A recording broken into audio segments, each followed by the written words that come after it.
Welcome back. We're going to continue filling out our DA form 3355. If you didn't see the previous video, refer to the previous video so you could see how to start off the form. Anyway, let's get to it. This section B covers your administrative points for awards, decorations, airborne advantage, and all that.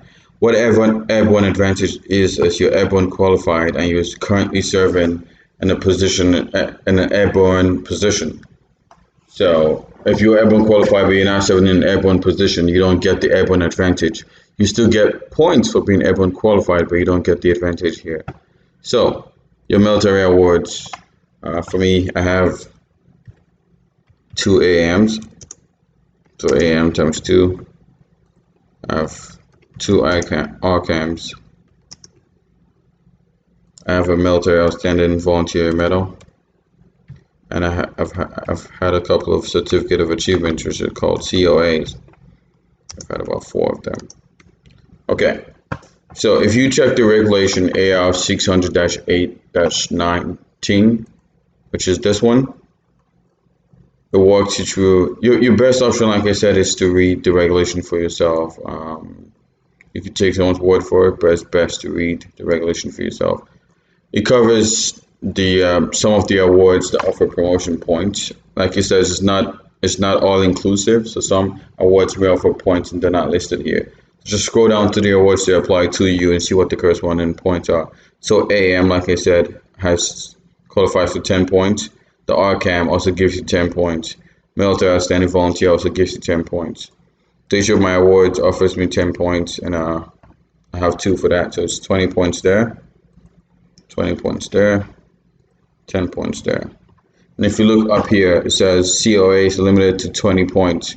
So COAs, which is Certificate of Achievements, give you 5 points per certificate. Let me scroll down and show you where that is. So this is right here, 5 points each. And it has to be a certificate issued by a lieutenant colonel, which is an 05 or higher. Or in terms of enlisted, it has to be a brigade sergeant major and above.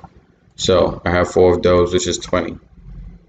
Okay, so you total your points. It totals it for you, bam. So 70 points out of 165. It means I could use a lot more awards in that category. Okay, so scroll down. At military education, according to the regulation, you don't get promotion points for BLC or ALC because those are requirements in order to make sergeant or staff sergeant, respectively. So in order to get points here, you have to either be on the commandant's list or distinguished honor grad. So when I went to BLC, I was on the commandant's list. So you put BLC, commandant's list, you spell it out. That gives you 20 points. It says it right here, commandant's list 20 points, distinguished honor grad 40 points, resident military training, blah, blah, blah. So, according to AR 600-8-19, if you resident military training, you get about 4 points for every 40 hours completed. So, let's see, where can I find that? Okay, it's up here. Resident military, there you go. So it's at the rate of 4 promotion points per hour of military twitch. Okay, so 4 points for every week, which is 40 hours. So let's say you did, so this is resident courses, resident training, resident military training. Let's say you did 80 hours of resident military training. That's 8 points. So pretty much 1 point for every 10 hours of resident training. Now, computer-based training, which is computer-based training, you get 1 point for every 5 hours completed. Let's go back to the reg. So where does it say that? It says it right here. 1 point per 5 hours completed of Army correspondent courses. So these are the courses you do on ALMS, JKL, or ATARS. So let's say you've done 80 hours worth of online courses, which is 80 divided by 5, that's 16. So you have 16 here. Bam. It auto-populates it for you, 44 points. Keep in mind the max for staff sergeant is In this case, it's 220, so we could use a lot more points there.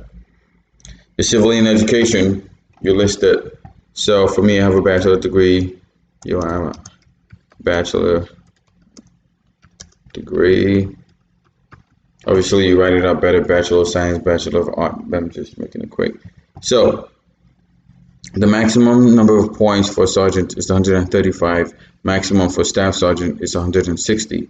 Now, you get 2 promotion points for every credit hour you complete. Let's find that in the regulation here somewhere. I should have highlighted that. There you go. There it is. Soldiers receive 2 promotion points for each semester hour. So semester hour is a credit hour at school. So let's say you go to college, you have 60 credits times 2, that's 120. I have a bachelor degree, which is 120 plus credits, but because I'm capped out at 160, I'll put 160. So pretty much for staff, if you get 80 credits, that's the cap. For sergeant, if you get 100, so that's what, like 65 or 67 credits ish.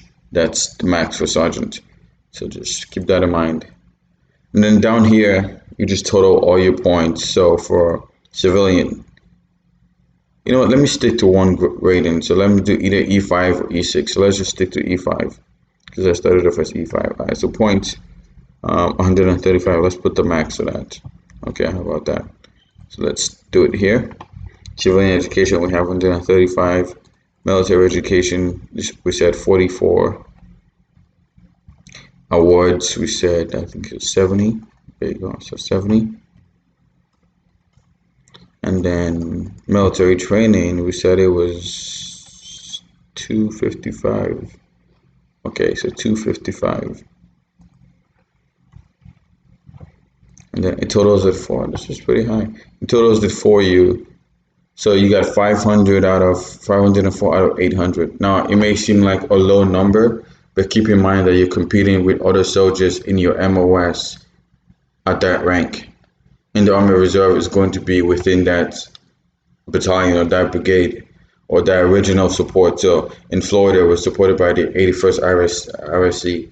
So keep in mind, those are who you're competing against. If you have a bachelor degree, that gives you 135 more points than the average specialist. So let's say the average specialist just has like 30 credits times 2, that's 60. So if you notice, that's significantly lower. So they may have everything else, like they may have the PT, the weapons squad, the awards, the military education, but they don't have civilian education. So you're gonna outdo them there significantly, 135. Also, the military training, not everybody does these courses. These are personal development courses that you do on your own time. Not many soldiers do that.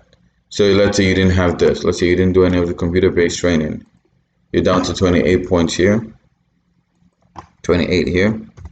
You see 488. That's significantly lower. So just keep in mind, in order to progress and be competitive, you need to do military education courses on AKO, JKO, ALMS, HRs, and also you have to do civilian education. Like I said, you could take your JST transcripts, send it to your local community college, they evaluate your military credits, transfer it to corresponding courses in their school, and bam, you have college credits.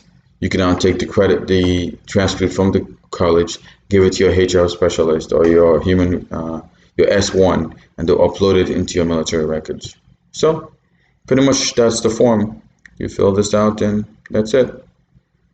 So we're going to stop here.